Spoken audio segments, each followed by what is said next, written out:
পতিত স্বৈরাচার শেখ হাসিনাকে ভারত থেকে ফেরত চাওয়া হবে বলে জানিয়েছে অন্তর্বর্তী সরকারের প্রধান উপদেষ্টা অধ্যাপক ডক্টর মোহাম্মদ ইউনূস।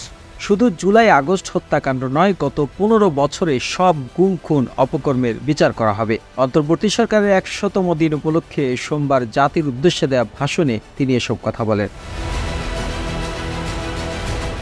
ডক্টর ইউনূস বলেন, স্বৈরা শাসন টিকিয়ে রাখতে আইনশৃঙ্খলা বাহিনীকে জনগণের মুখোমুখি দাঁড় করিয়ে দেওয়া হয়েছিল।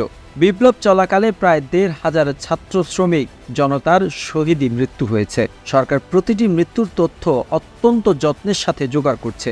এই বিপ্লবে আহত প্রায় ১৯,৯৩১ জন। আহতদের জন্য ঢাকার ১৩টি হাসপাতালে বিভিন্ন বিশেষায়িত হাসপাতালে চিকিৎসার ব্যবস্থা করা হয়েছে। তিনি আরও বলেন, প্রতিদিন তালিকায় আরও নতুন নতুন শহীদের তথ্য যোগ হচ্ছে, যারা স্বৈরাচারের আক্রোশের শিকার হয়ে এই পৃথিবী ছেড়ে চলে গেছেন। প্রতিটি হত্যাকাণ্ডের বিচার করার প্রত্যয় ব্যক্ত করে প্রধান উপদেষ্টা বলেন, প্রতিটি হত্যার বিচার করা হবে। জুলাই আগস্ট হত্যাকাণ্ডের বিচারের যে উদ্যোগ নেওয়া হয়েছে তার কাজও বেশ ভালোভাবে এগিয়ে যাচ্ছে। পতিত স্বৈরাচার শেখ হাসিনাকে ভারত থেকে ফেরত চাওয়া হবে। শান্তিতে নোবেলজয়ী অধ্যাপক ইউনূস বলেন, কেবল জুলাই আগস্ট হত্যাকাণ্ডই নয়, গত ১৫ বছরে সব অপকর্মের বিচার করা হবে। অসংখ্য মানুষ গুম হয়েছে, খুন হয়েছে।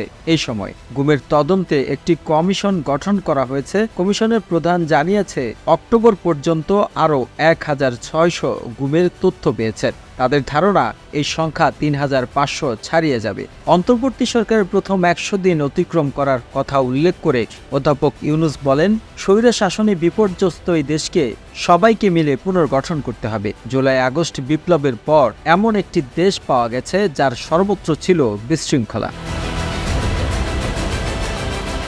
The news Bangladesh desk report.